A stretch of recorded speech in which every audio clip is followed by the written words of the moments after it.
Thank you for all coming here and joining us for our Ambassadors Forum. Maybe may I call on the Dean of the Institute of Asian Institute of Management, Dean Ricky Lim, to give us the introduction. You notice there's no applause because they're all afraid of the exam which I'm going to be giving out.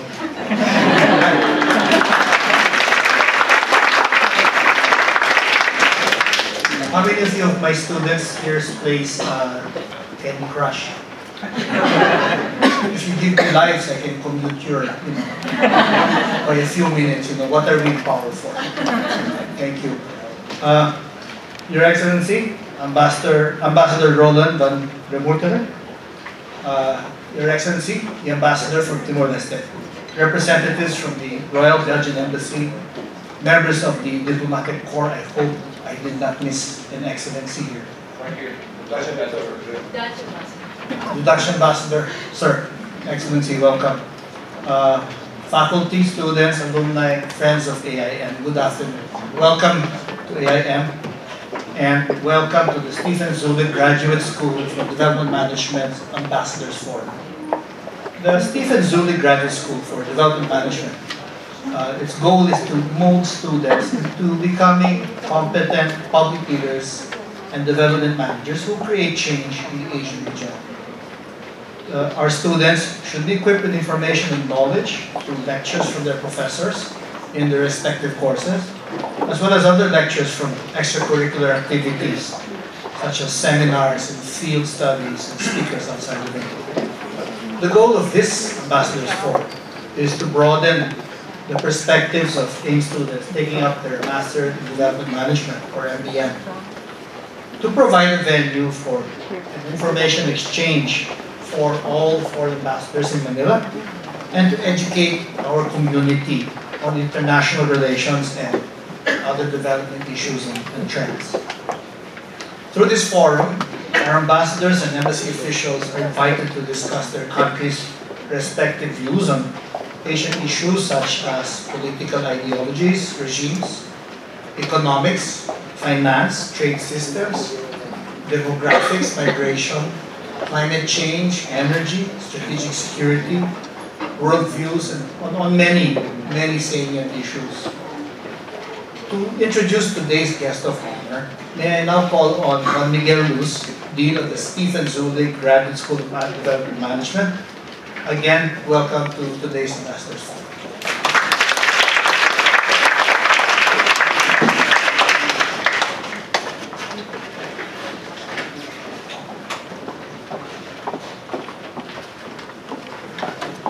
Thank you, Dean Ricky Lim.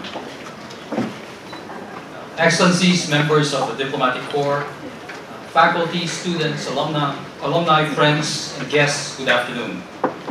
Welcome again to the Ambassadors Forum here at AIM. Today we have the honor of having a distinguished guest from the Royal Belgian Embassy. The Belgian Ambassador to the Philippines, His Excellency Roland Van Remoortele. Ambassador Van Remoortele was born September 1952 in Ostend, Belgium. He's married to Sylvia Tai Sui-in, a Singapore national, whom he told us he met during his first tour of duty in Singapore as ambassador some time ago. He earned his master's degree at Ghent University in 1970-1974, and he joined the Belgian Foreign Service shortly thereafter and has served in 3 important parts of the world. In the Middle East, where he was with the embassy in Jeddah, Saudi Arabia. In Africa, where he was both counselor, deputy head of mission, and later deputy head of mission at the embassies in Zaire and in Congo, and later in Asia, notably Southeast Asia, where he has served as ambassador in Singapore, in Malaysia, in the Philippines. In fact, this is his 2nd term of duty in the Philippines, as well as in China.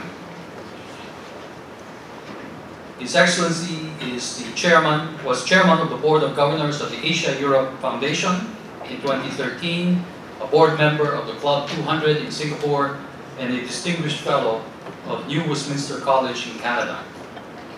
He has had a number of honorary distinctions from Belgium, and these include the Knight in the Order of the Crown, Officer in the Order of the Crown, Commander in the Order of the Crown, and Commander in the Order of Leopold. And he has received 2 distinguished awards from the President of the Philippines, the Order of Sikatuna and the Knight Commander Order of Rizal. Ladies and gentlemen, join me in welcoming His Excellency Ambassador Roland Van Remoortele.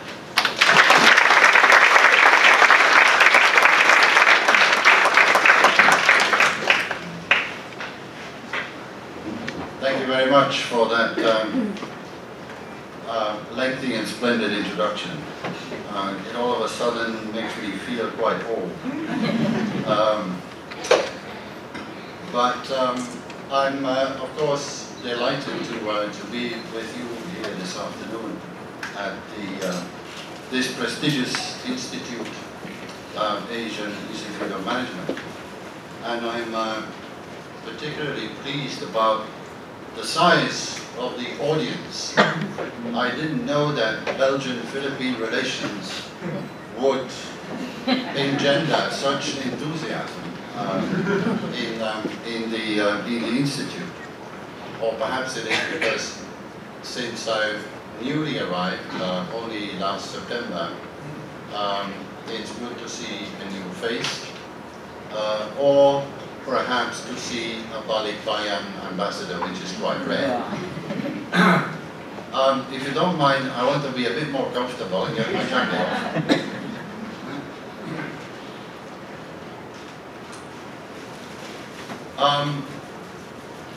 I will talk about Belgian-Philippine relations, and I want it to be a bit interactive. So I leave plenty of time afterwards for Q&A. Please don't ask me too many difficult questions, because if you do, I'll point to my deputy sitting on the left, and he will reply by email. So Belgo-Philippine relations, both from a point of view, from a bilateral point of view, political and economic relations, and also our multilateral relations.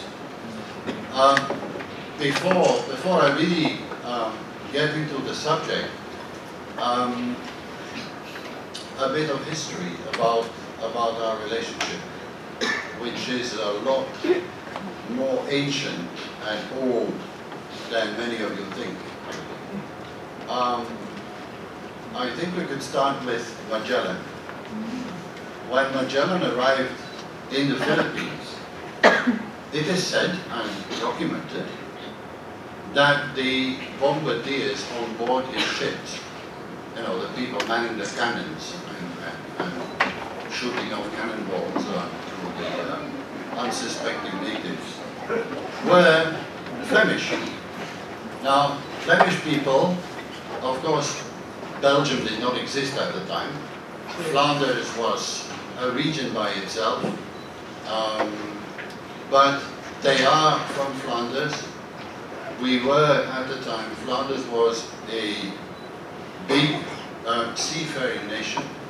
The ports of Bruges and Ghent in those days were major trading centers, for example in textiles and other things. So that should have been more or less our first contact with the Philippines. Then I jump a couple of decades and go to our second king, Leopold II. Now Leopold II had this vision of being a bit, I would say, unhappy being king of a very small country. He looked at his neighbors, Britain, France, Germany. They all had sizable countries as colonies abroad, and he wanted the same thing. So at one point, he made the Spanish crown an offer. He wanted to buy the Philippines. Imagine. When I translate that to our present day skirmishes between Flemish and French speakers in Belgium, I wonder what that would have been in the Philippines. But anyway, it didn't happen. He was turned down. Probably he didn't offer enough. And the money that he reserved to buy the Philippines, he gave it to a certain Mr. Morton Stanley, who then went to Africa and found a nice chunk of Africa called Congo. And that's how we ended up in Congo, by default. The Spanish didn't want us. Again, I jump a couple of decades. I come to the early 20th century, 1907 to be precise, where we saw the arrival of the first Belgian priests and nuns in the Philippines, CICF.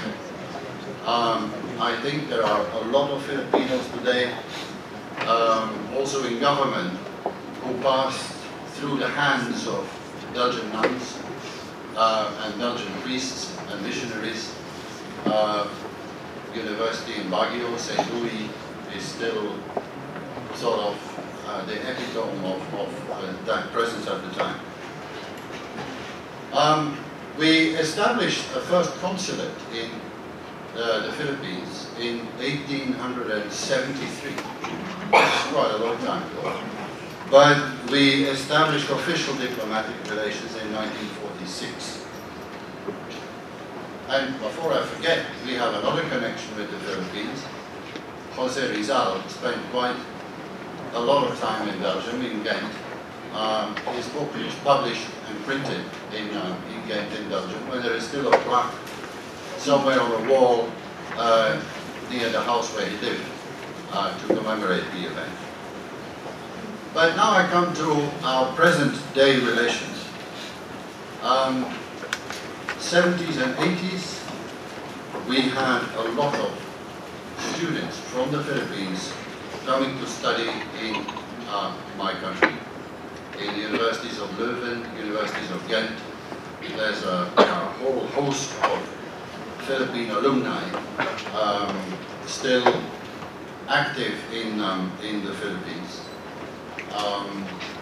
Why was that? Because at the time, the Philippines was considered a country worthy of scholarships, and a lot of scholarships were given each year for graduate and postgraduate studies for Philippine students. Closer to this era, in the 1980s, if today you can travel by LRT and MRT in Manila, don't forget that the first LRT line was built by Belgium. It's still running, although the original carriages have disappeared, I think. They've sort of outlived their lifespan.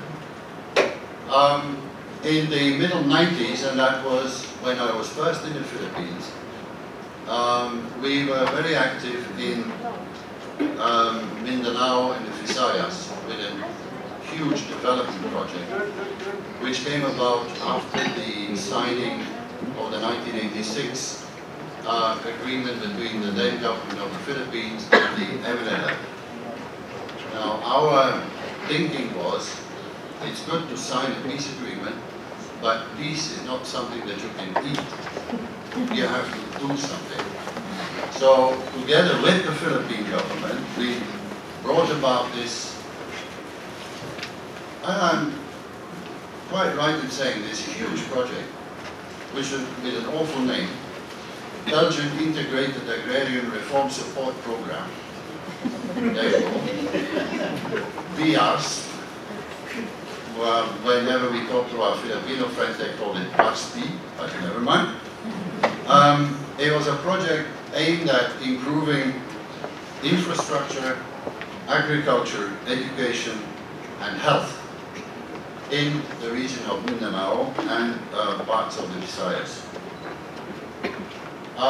That project is finished. Philippines no longer is a partner country of Belgium in development cooperation.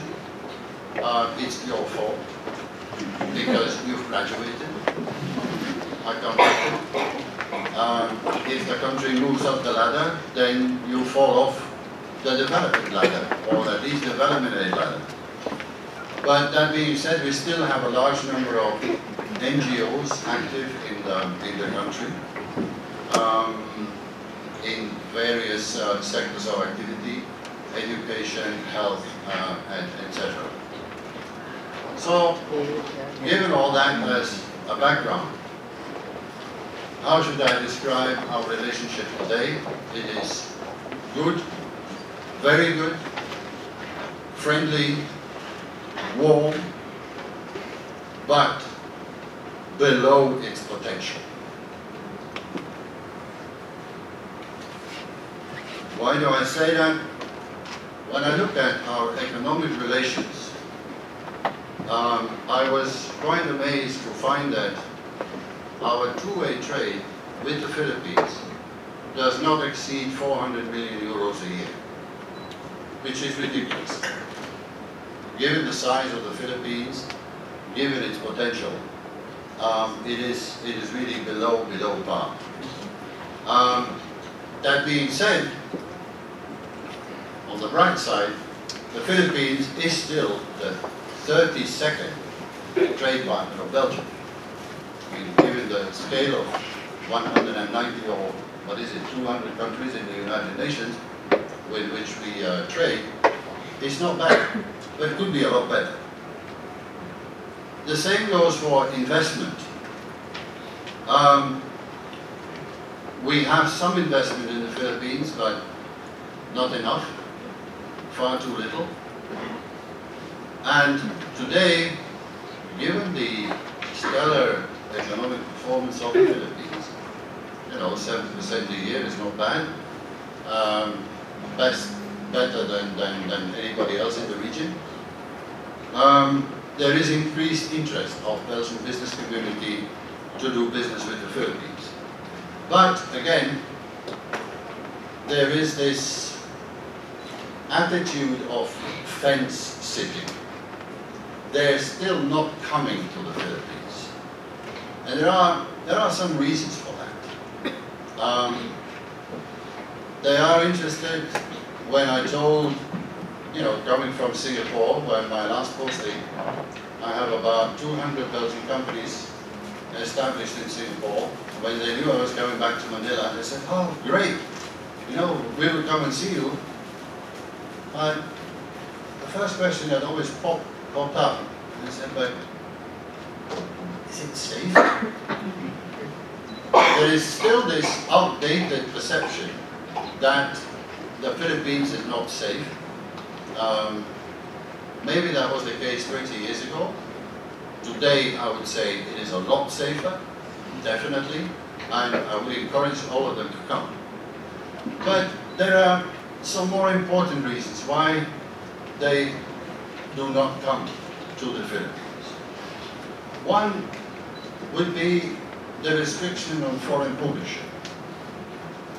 It makes it difficult for an investor to come and invest in the Philippines, to build a factory, to set up a business, if he cannot be 100% owner of this business. That makes it very difficult. The second reason that probably makes people hesitate before they come is the deficiency in infrastructure. Infrastructure is still lacking. I mean, okay, 7,000 islands. It's not easy, I admit. But even if you have a factory, let's say, in and around Manila, I don't have to tell you, this time, try and take heads out and go to Quezon City, and you know what I mean. It's very, very difficult. Communication is quite difficult. A third reason perhaps is the high cost and inadequacy in some places of energy. Electricity is among the highest in the region. Now if you come and put down a factory in the Philippines, let's say manufacturing whatever product you want for local consumption or export, and you compare your production cost to what it would cost to produce the same thing in Indonesia or Vietnam, you will hesitate. You will hesitate. Another reason perhaps is the perceived arbitrary judicial system. An investor needs and wants stability. He wants assurances. He wants to make sure that if, for example, he comes in a public-private partnership, builds a road, a toll road, he wants assurances that he will not be slapped 6 months down the road with some TRO that tells him, oh, you cannot levy a toll for the next 6 years. You know? So these things make it difficult to convince new investors to come in. Yet, Philippines has got a lot of trump cards. You know, you have an educated workforce, English-speaking workforce. There is a large internal market, and somehow or other, the investment that comes in, especially in BPOs, shows that there is this potential.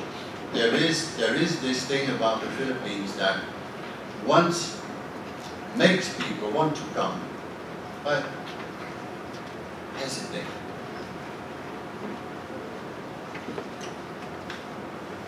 Now, about our political relations.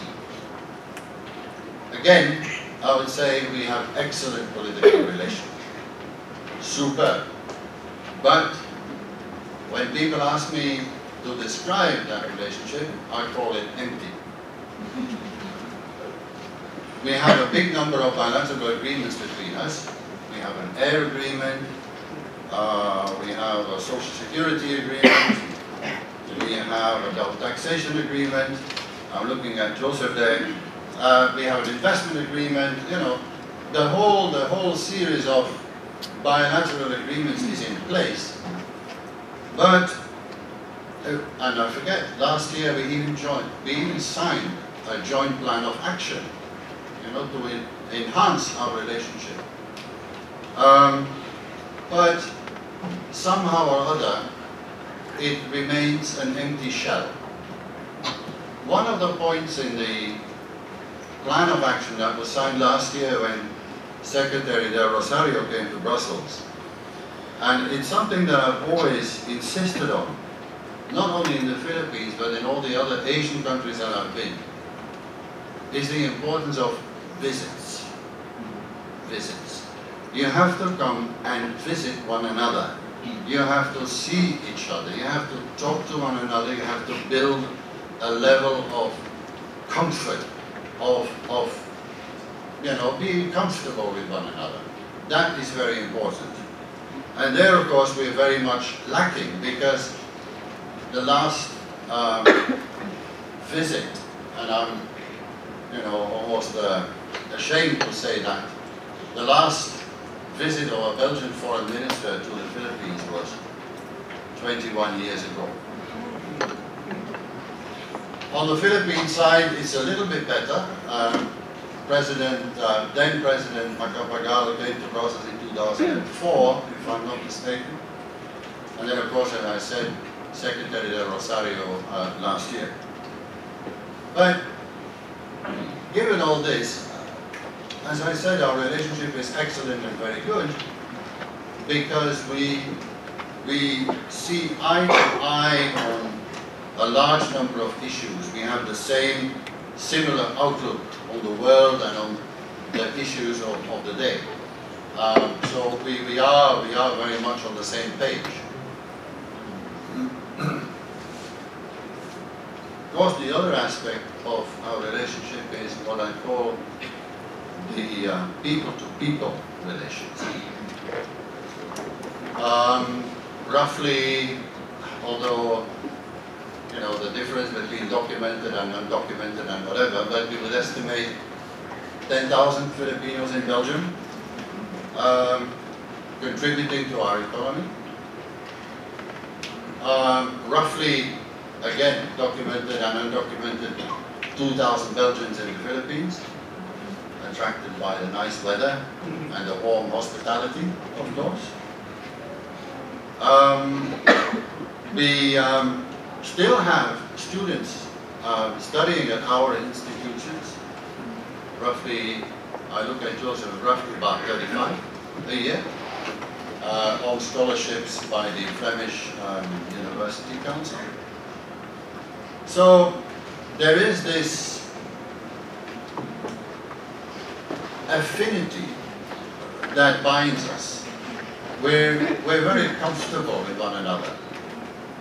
Filipinos coming to Belgium are very comfortable in Belgium. Belgians coming here are very comfortable in this country. So am I.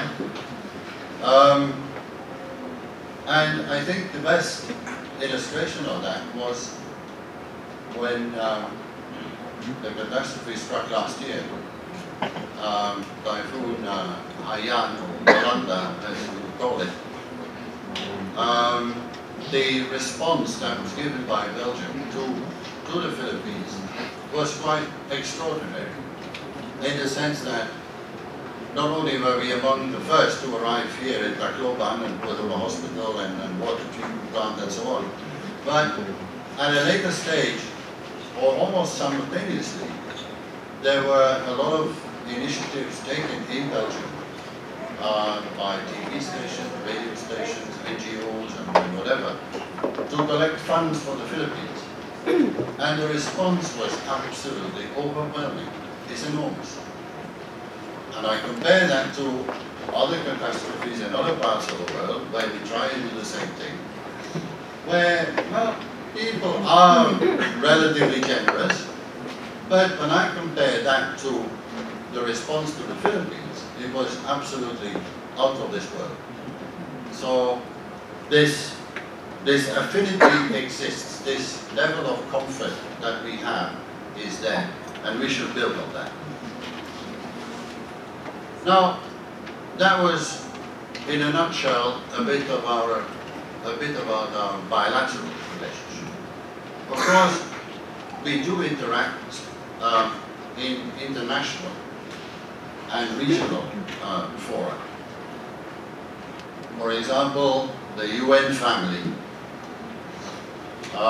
Belgium and the Philippines support each other in, for example, candidatures for this or other posting in one of the UN-related or affiliated institutions. It can be the Postal Union, for example. So the Philippines ask for our support, and we ask them, well, if we support you, can you support us for something else? And usually that works out very well. And at the same time, within the UN family, Belgium contributes large amounts of money to UN organizations that are active in the Philippines. For example, FAO, Food and Agriculture Organization. Then we're also quite active in the regional arena. As you know, we are both members of a regional group. Belgium was a founding member of the EU. Philippines was a founding member of ASEAN. Right? There are, I've forgotten how many hundreds of meetings a year between the EU and ASEAN on all different levels, on all different topics of common interest. So we do interact there together a lot. And talking of the EU, let's not forget in 2012, I think, the EU signed with the Philippines a PCA, a precursor to a possible FTA, a free trade agreement that might come about, I don't know when, but at the moment you're not doing that badly, since you are now eligible for GSP Plus, which allows most of Philippine exports duty-free into the EU. We're also both members of an institution that is close to my heart, because it was mentioned in the introduction. I was chairman of the board of ASEP, and ASEP is an institution under ASEM, Asia-Europe Meeting. And for those of you who've never heard of ASEM, I would encourage you, type in ASEM in whatever Google search engine that you have, and you will find a lot of information about it. But in a nutshell, ASEM came about in 1996. It was an initiative by the then Singapore Prime Minister Goh Chok Tong, whose idea was that Asia for too long had depended too much on the US. And he said, Asia is sort of a cripple on one leg. We need another leg, and that's Europe. So that's how this idea came about of the Asia-Europe meeting, where Asia and Europe would come together. It is a forum for dialogue, for strengthening interaction and understanding. And don't forget, very important, because it represents 60%, if not more, of the world's population. Asia and Europe put together. 50% of world GDP and 60% of global trade. So not to be underestimated, ASEM. Unfortunately, not too well known among the general public. So ASEM has got biannual leaders meetings. The next one will be in Milan this year, October. The other meetings, the first one was in Bangkok. It's all alternating between Europe and Asia. Manila has not been on the cards yet. Asian countries, well, Bangkok, Seoul, Hanoi, Beijing, and Vientiane. Well, maybe in 2 years from now, Philippines might host an ASEM leaders meeting. So when the leaders meet, they discuss this whole range of topics, going from maritime security to financial cooperation to fight against terrorism, piracy, energy security, climate change, and so on. And it is a very important voice, because as I said, we do represent 60% of the world's population. So our voice, our common voice, and our common points of view can be translated into other fora, like the UN, for example, or even the G20. Of course, in between the leaders meeting, you have a lot of ministerial meetings, ministers of finance, ministers of trade, ministers, whatever technical ministries, they meet on a very regular basis. And again, the Philippines is quite active in ASEM. This coming June, Manila will host a meeting an ASEM meeting on disaster preparedness. And Belgium has consented to participate in the meeting, sponsor the meeting. So we'll have an expert or two coming here to Manila to give their point of view on disaster preparedness and dealing with the aftermath of catastrophes. Now, members of ASEM, and there are 52 of them at the moment, all the Asian countries, well, most Asian countries and all the European countries, are also members of ASEP, and that, for students, is perhaps more relevant and more important. ASEP is, it's short for the Asia-Europe Foundation, which I had the pleasure of chairing for well, I was vice governor for a year and vice chairman for a year and chair for a year. ASEP was established in 1997, immediately after the first ASEP summit. And it's a forum for non-governmental dialogue. In other words, for people-to-people relations, to promote mutual understanding and collaboration between the peoples of Europe and Asia through intellectual and cultural exchange.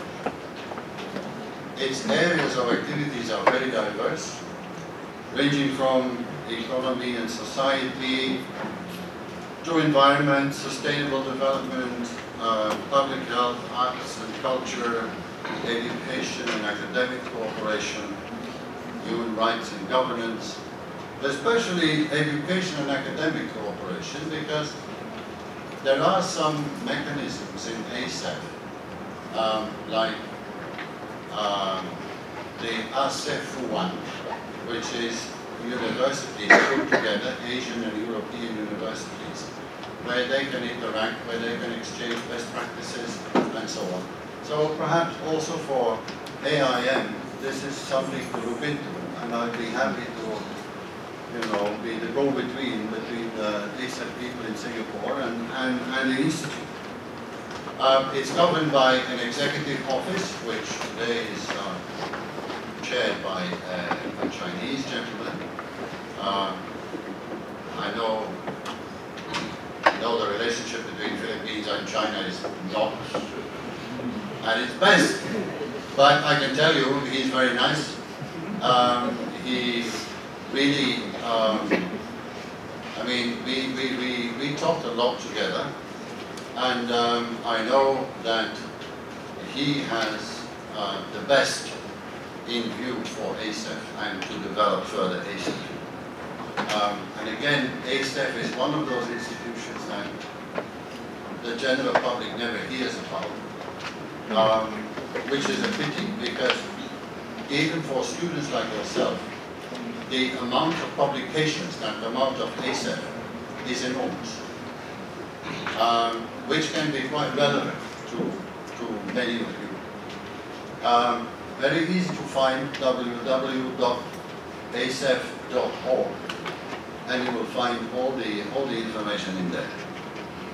So both of us are very active members in that forum as well. And I was very happy when I handed over my chairmanship to my deputy chair, who happens to be no other than Philippine Ambassador Rosario Manalo. So again, ASEP is in good hands. I look at the clock, it's 5:30. I think I'll stop here and be at your disposal for whatever questions you might want to throw at me. Thank you very much.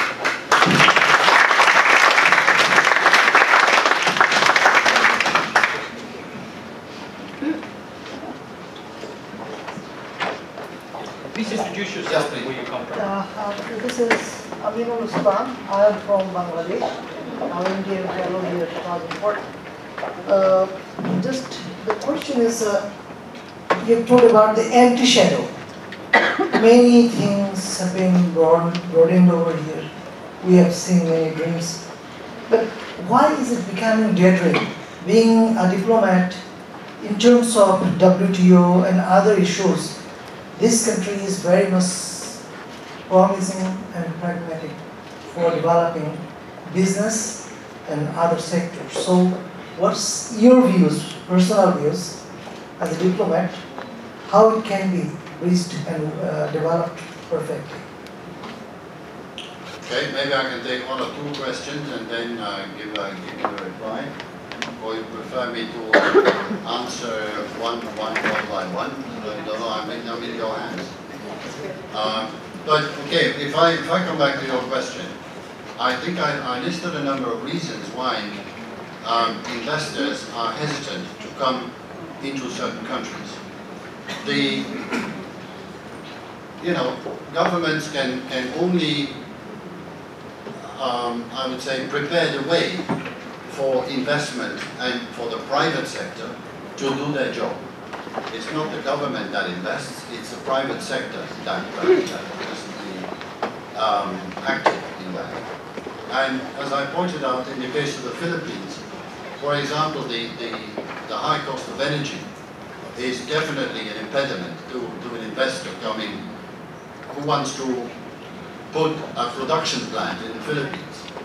You know, if you compare to, let's say, Indonesia, Vietnam, or whatever, it is a handicap. It is a handicap. So is infrastructure. So there again, it's up to governments to make sure that conditions are there to attract investors. I'll give you an example. I was ambassador in Malaysia, and I knew Malaysia. I mean, I've been on and off into Malaysia for the last 30 years. I know Malaysia very well. And 30 years ago, when I first went to Malaysia, I remember driving from Singapore to Malaysia, to Kuala Lumpur. It took ages. It took forever, because there was only this small coastal road going all the way to all the little villages to Kuala Lumpur. And when you arrived in Kuala Lumpur, it gave me the impression of almost like, I mean, you've seen these Western movies, right? Where the cowboy rides into town, and in this Mexican village, all the guys sit or are leaned against the wall with a big sombrero over their head, sleeping in the sun. That was exactly the impression I got of KL at the time. Now then came a Prime Minister with a vision. One can say about Mahathir what he want, but with all his good and bad things. But he put the emphasis on developing the infrastructure of Malaysia.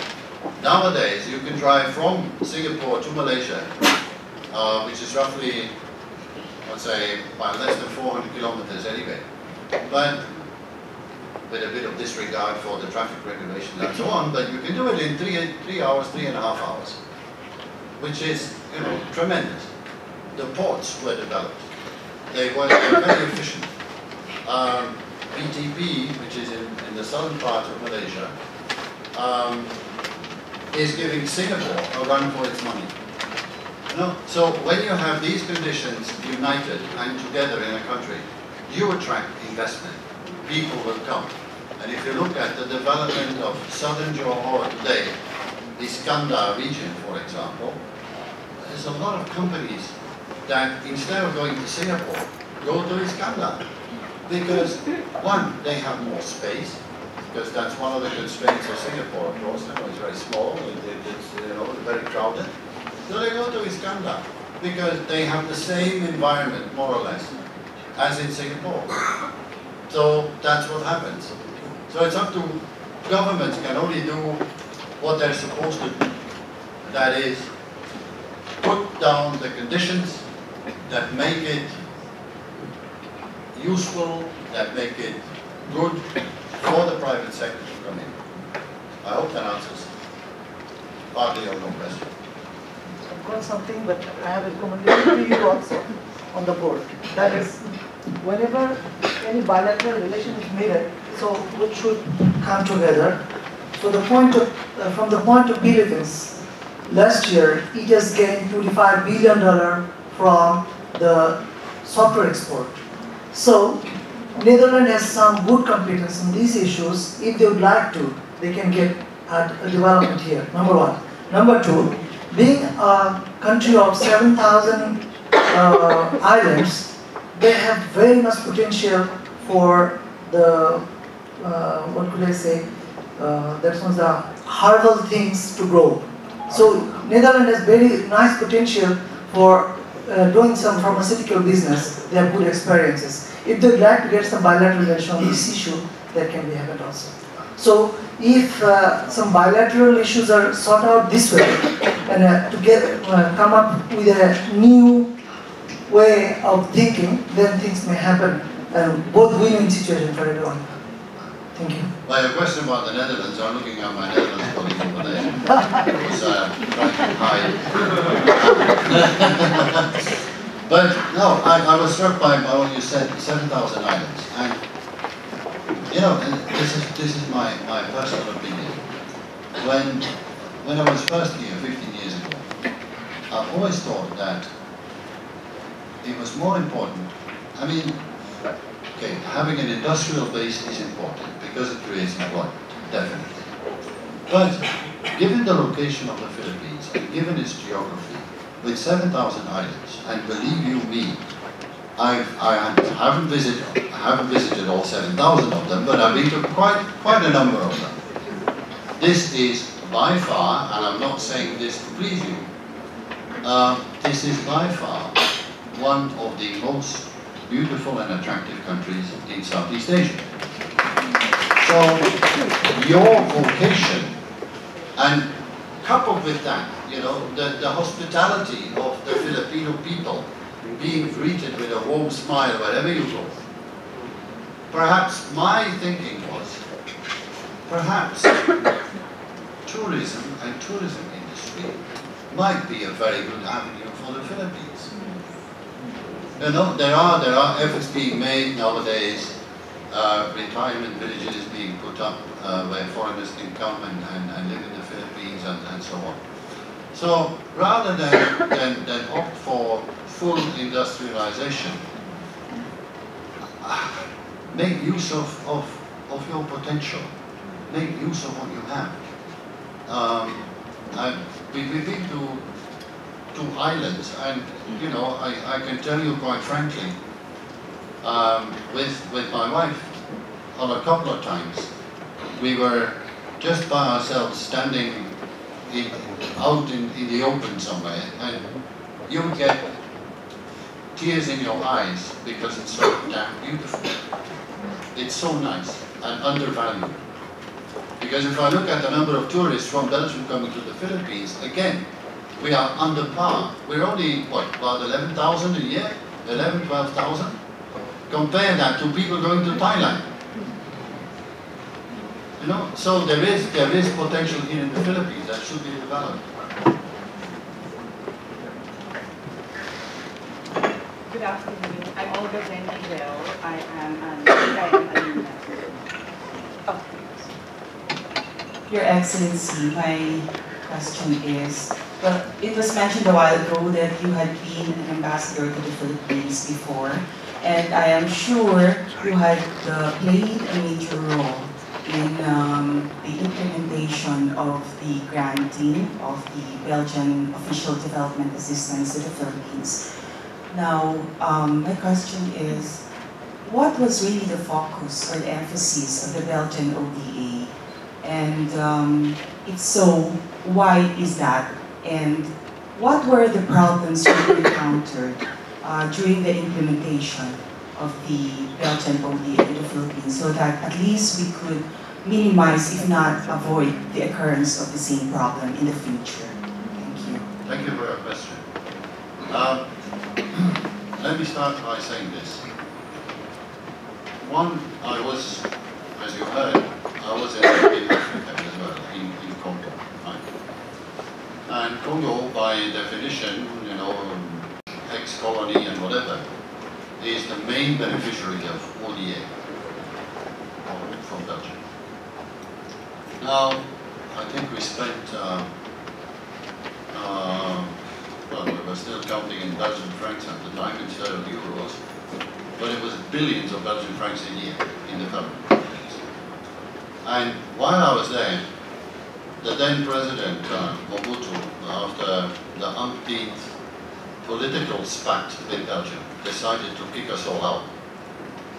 He said, yeah, I had enough of you, whatever, you know, I want development, I want them out, I want this and that. 6 months after the departure of the last development worker, nothing, and I repeat, nothing was left of the development projects. Nothing. And I compare it to my experience here 15 years ago. Whenever we launched you know, this was a comprehensive program.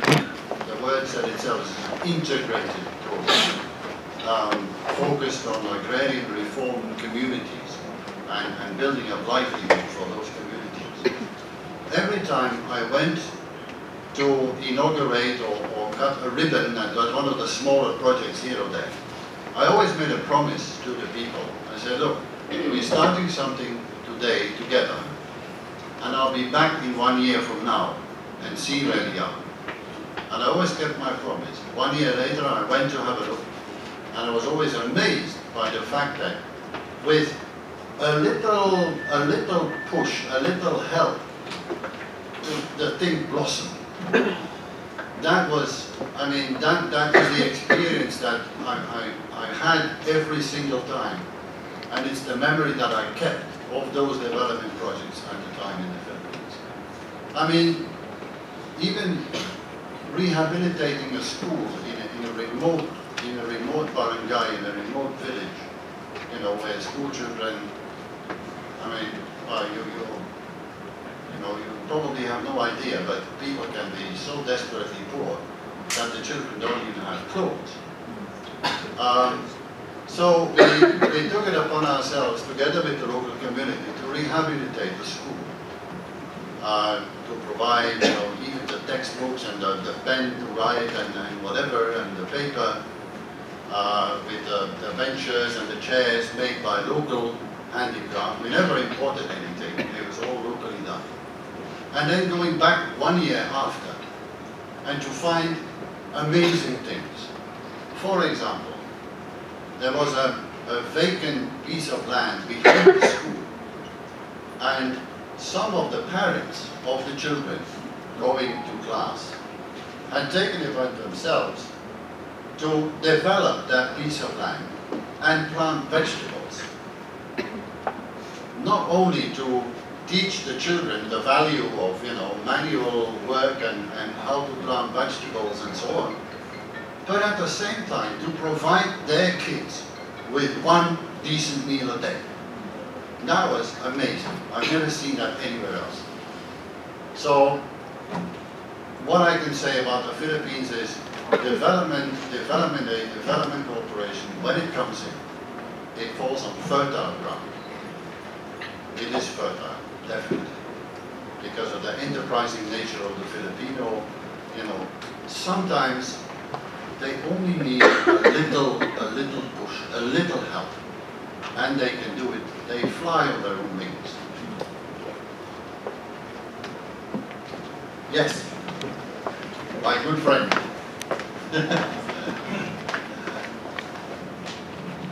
Okay, Ramon Villasoria, I'm Chairman of the Management Association of the Philippines Foundation and Honorary Consul General of Finland, Philippines. I want to take you back into your recent history, where for a period, correct me if I'm wrong, for a period of about 15 months, you had no government. Was it 15 months? Is that about this? It was 453 days to be exact. Yeah. Okay. We held the world record for a long time, but were beaten by the Iraqis in the end. Yes. Well, I've heard a lot of comments from Belgians, from one extreme saying, it could be better. It couldn't have been better. Some said there's no difference. And of course, maybe the civil servants, like you would say, you know, we really need to return the government. What are your insights into the governance itself when you basically have just a caretaker government and no formal government? And how does that relate to your own problems between the Flemish and the Wallachans? And do you see any parallels here in the South? You know, we were still struggling with this reconciliation effort. Yeah. Thank you. Yeah, 453 days without a government. That was quite something. And you know, I was asked several times by the Prime Minister in Singapore, and you know, Singapore prides itself on, you know, being excellent government and this and that, and we need this government, and no other people can do what we do for Singapore and so on.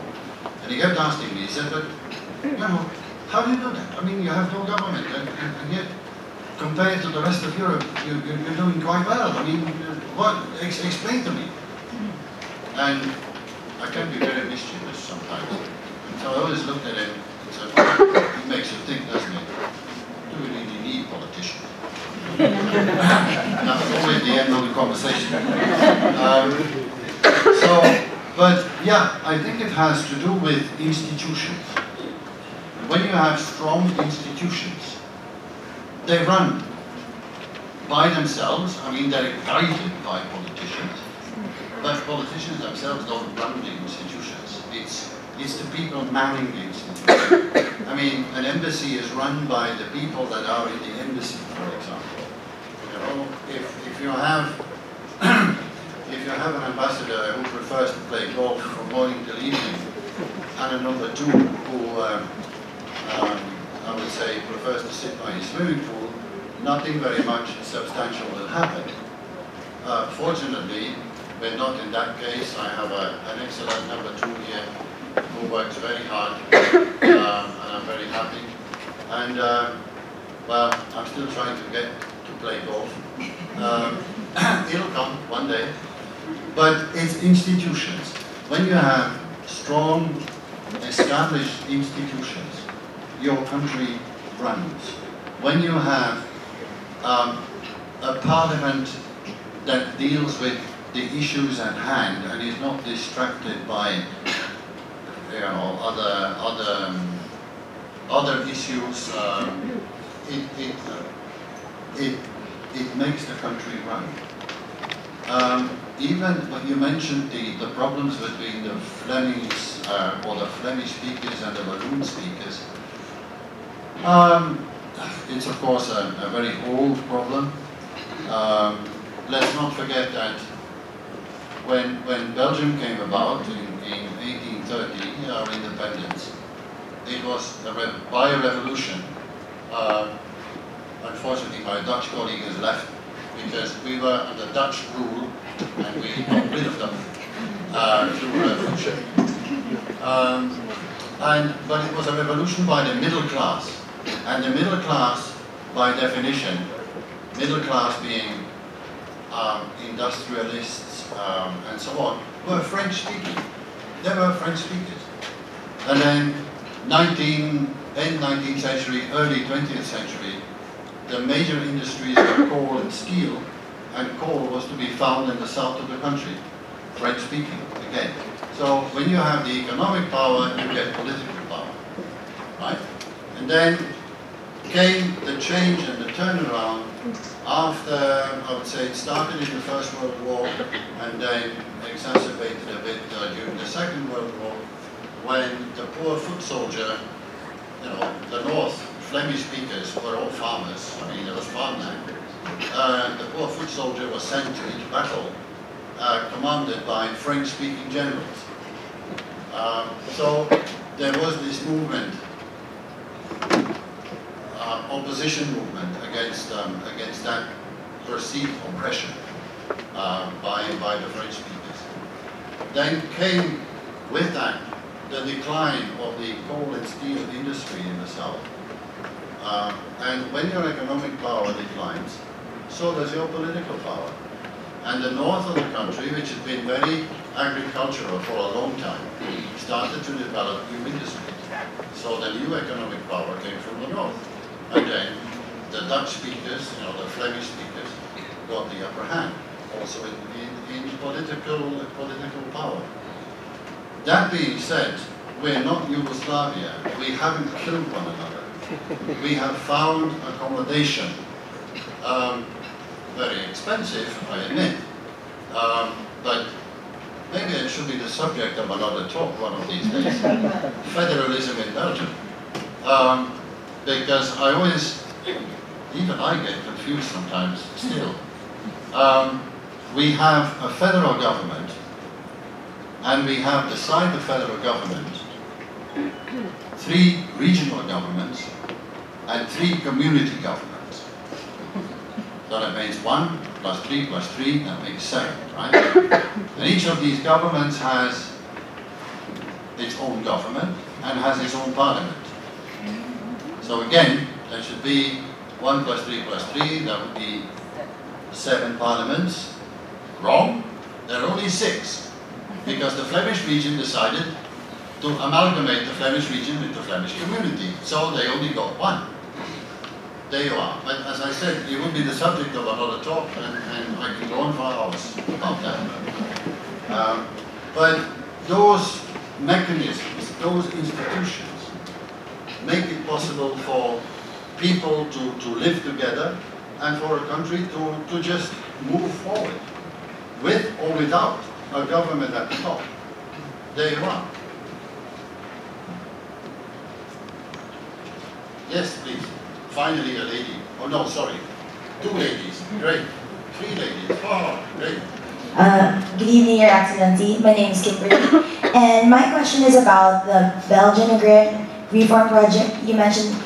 I want to know, I'm curious about the Belgian Agrarian Reform Project that you mentioned in Mindanao. So I want to know more further details about that and what's the current status and update about that. Thank you. Well, current status, as I said, it's finished. It's done. It's no more active. But the communities that were helped at the time are still there. I mean, the things that we put there, like I mentioned, one of the areas we were active in was health. And health, horizontally and vertically. You have the regional or provincial health institutions. We put up, for example, I remember in a place called Liloy, in Zamboanga, or Del Norte or Del Sur, I forgot now. But we put up the provincial hospital and then made sure that all the other barangays had their health offices linked to that. So you had a whole structured, a pyramid sort of healthcare system, which worked out very, very well. In the area of infrastructure, for example, we took it upon ourselves. I mean, it's all right if you help a community to increase production in, for example, rice or other crops. But if they live across a river and can't bring their produce to market, what's the point? So we didn't do it, we did it together, right? Together with the local communities. Because for every penny or every peso that we put in, we demanded another peso coming in as well. So we have a sense of ownership. It wasn't my project, it was their project. So when you have communities like that, and you see that they want to do something, but they lack the means. All they need is a little incentive, a little amount of money, for example, to be able to hire a bulldozer or a scraper or whatever, you know, to make a road so that they can bring their produce to the main road and then evacuate it to the market. So these things, I'll make it a point during my second stay now here to go back to some of those communities and see what happened, you know.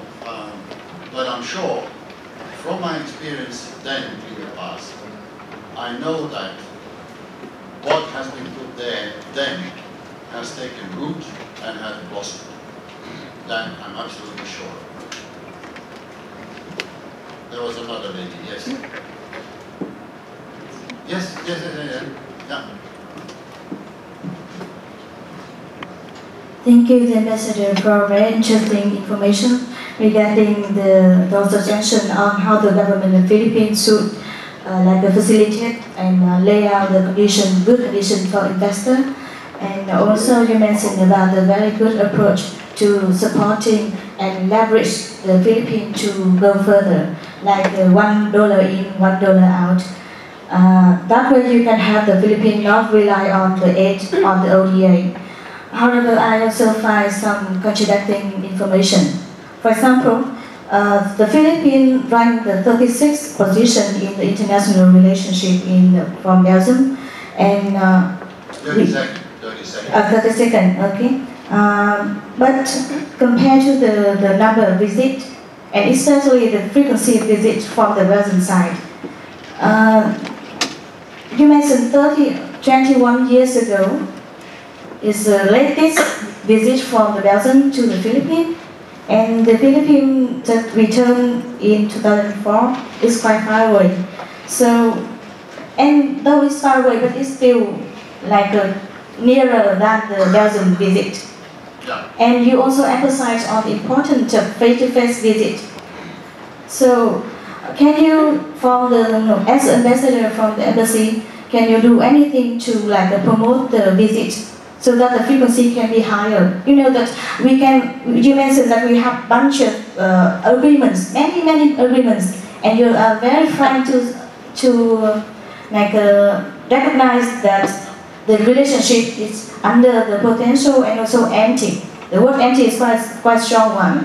However, you see, 21 years without visiting each other, and the Philippines 2004, how can the relation can develop? So on the side of the embassy, what would you do to promote the relation? Thank you very much. But one of the first things, of course, that we do is try and convince our ministers to come to the Philippines. Again, you have to be helped by circumstances. At this point in time, don't expect any visitors from Belgium for the next, I would say, at least 6 months. Why? Because we have elections in May. And as you know, a politician wants to be close to his electorate. Coming to the Philippines, it's like a 15-hour plane ride. He's cut off from everything. He doesn't know what goes on. He wants to be, he wants to make an appearance at all the festivities in his local community so that people see his face. They can vote for him in the next election. So forget it. He won't. Nobody will come.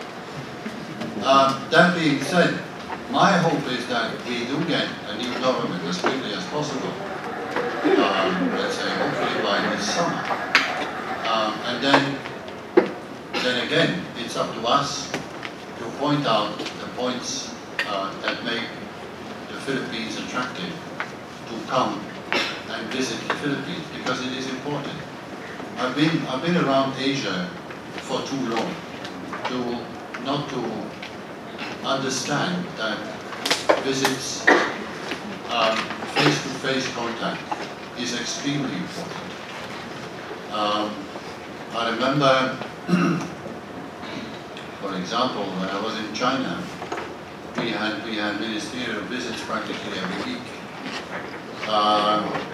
And vice versa, we had Chinese visits to Belgium almost, well, at least twice a month, you know. So, yeah, we can only try. I mean, for example, I was ambassador in Malaysia, and for 4 years I tried to get my foreign minister to come, right? And 6 times he said yes, and 6 times he cancelled at the last minute.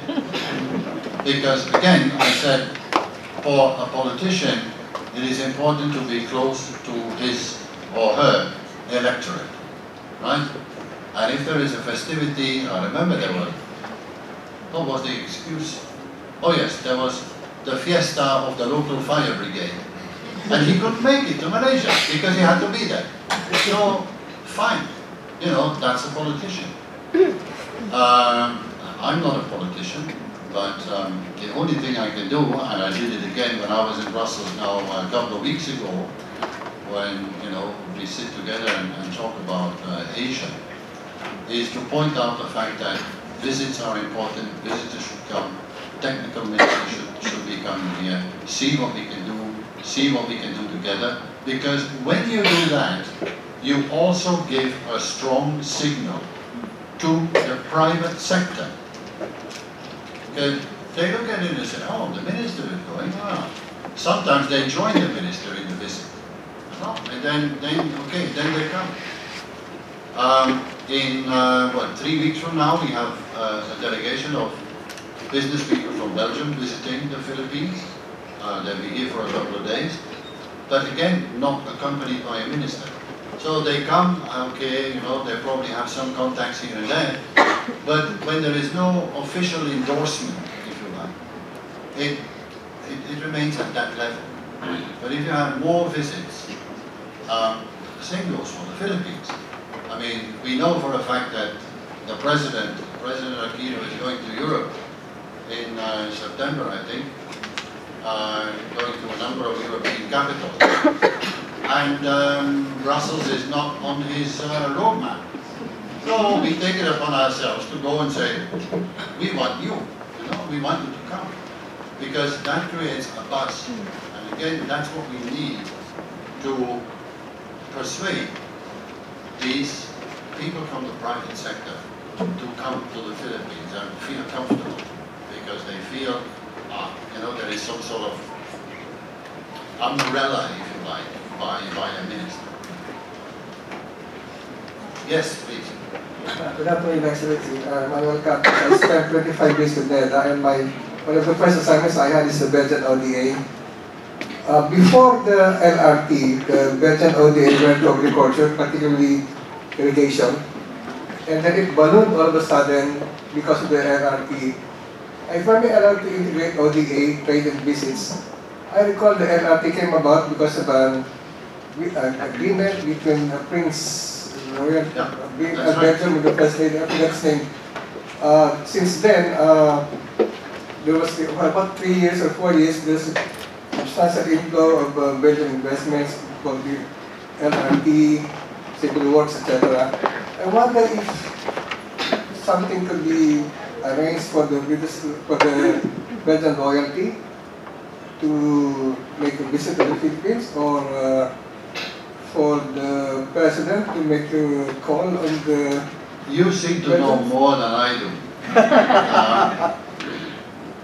There is indeed talk, vague talk at the moment, of, well, meanwhile the prince that came in '96 is now our present king, and since the 21st of July.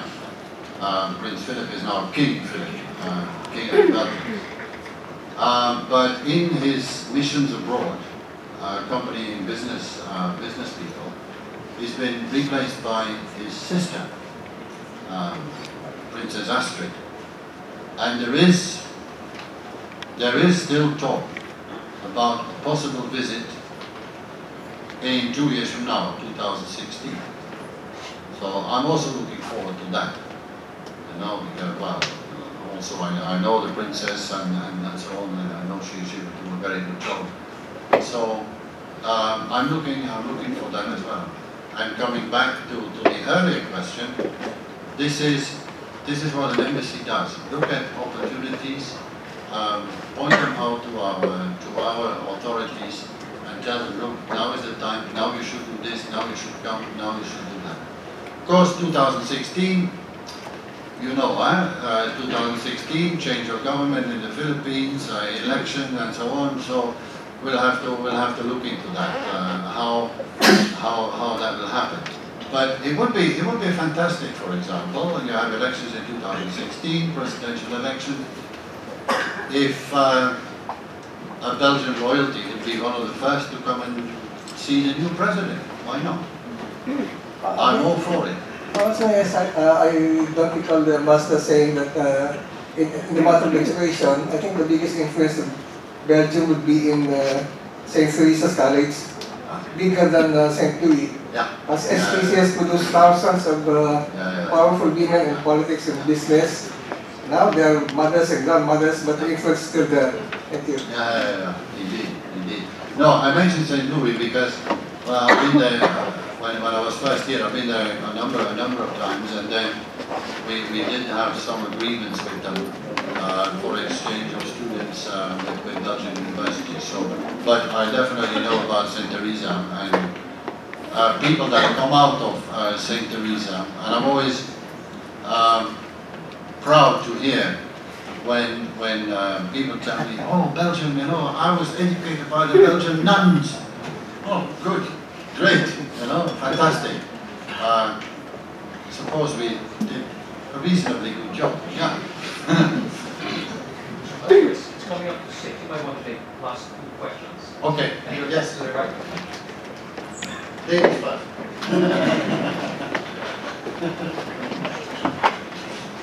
Good evening, His Excellency. I am Jade. I used to work in the maritime sector. That's my interest in that sector.